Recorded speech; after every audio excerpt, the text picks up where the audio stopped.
The Galactic Council chambers gleamed with crystalline architecture that had stood for 10,000 years.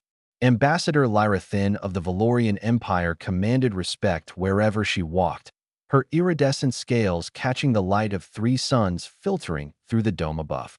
But despite her power and prestige, there was one thing the mighty diplomat could not fix: her daughter's voice. Emma had been born silent. Not deaf, not damaged in any conventional sense that Valorian medicine could detect. She simply could not speak, could not produce the harmonic frequencies that made up her species' complex language. The finest doctors across 12 star systems had examined her. The most advanced technology known to the galaxy had scanned her neural pathways, her vocal cords, her very cellular structure. Nothing worked. Lyra Thin had brought Emma to Earth as part of a diplomatic mission, though privately she hoped the humans, those strange, stubborn creatures who had only just joined the galactic community, might offer some fresh perspective.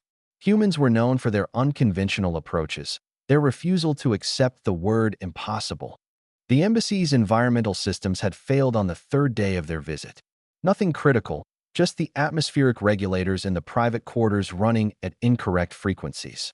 The Valorian staff couldn't tolerate the discordant hum. A human technician was called. Jason arrived in a jumpsuit stained with grease and carrying a toolkit that looked like it had survived 2 wars and an asteroid collision. He was young, maybe 25 in Earth years, with calloused hands and an easy smile that seemed out of place in the gleaming corridors of the alien embassy. The Valorian staff looked down their elongated snouts at him, but Lyra Thin was desperate for relief from the droning malfunction. "I'll have it fixed in an hour, ma'am," Jason said, offering a respectful nod that he worked efficiently, humming to himself as he recalibrated the systems. Emma watched him from the doorway, fascinated. Humans were so physical. They touched everything, taking things apart and putting them back together with their bare hands. Valorians used sonic manipulation for almost everything. The direct, tactile approach was alien to her. Jason noticed her watching. "Hey there," he said, waving. "I'm Jason. You must be the ambassador's daughter." Emma nodded, her large amber eyes studying him intently. "Not much of a talker, huh?" he said with a grin. "That's okay. I talk enough for both of us." He returned to his work, but kept up a steady stream of conversation. He told her about growing up in the lower districts of New Detroit, about learning mechanics from his grandfather, about the time he accidentally created a small electromagnetic pulse that knocked out power to his entire block. Emma found herself relaxing, drawn to his unpretentious warmth. When he finished the repairs, Jason packed up his tools. But Emma touched his arm, a bold gesture for a Valorian, and gestured to her throat, then to his toolkit. Her expression was pleading. "You want me to look at your throat?" Jason asked, confused. Emma pulled up a holographic display on her wrist communicator, showing him medical scans and reports in a dozen languages. Jason's eyes widened as he scrolled through the information. "You can't speak," he murmured, "and nobody knows why." He looked up at her. "I'm not a doctor, you know. I fix machines, not people." Emma's shoulders slumped, but Jason held up a hand. "Wait, I didn't say no. Let me think." He studied the scans for a long time, his brow furrowed. Then something seemed to click. "Can I see your communication implant? The one all Valorians have for universal translation." Emma tapped the small device behind her ear ridge, making it visible. Jason's eyes lit up. "That's it. That's what I thought. Your doctors were looking at biology, but this is an engineering problem." He pulled out a small scanning device from his toolkit. "Your implant is generating a suppression field. It's so subtle that medical scans wouldn't catch it. They're not looking for technology interference. But it's creating a feedback loop that's blocking your natural vocal abilities." Lyra Thin had entered the room, drawn by the commotion. "That's impossible," she said sharply. "Those implants are standard issue. Billions of Valorians use them without issue." "Sure, for most people," Jason agreed.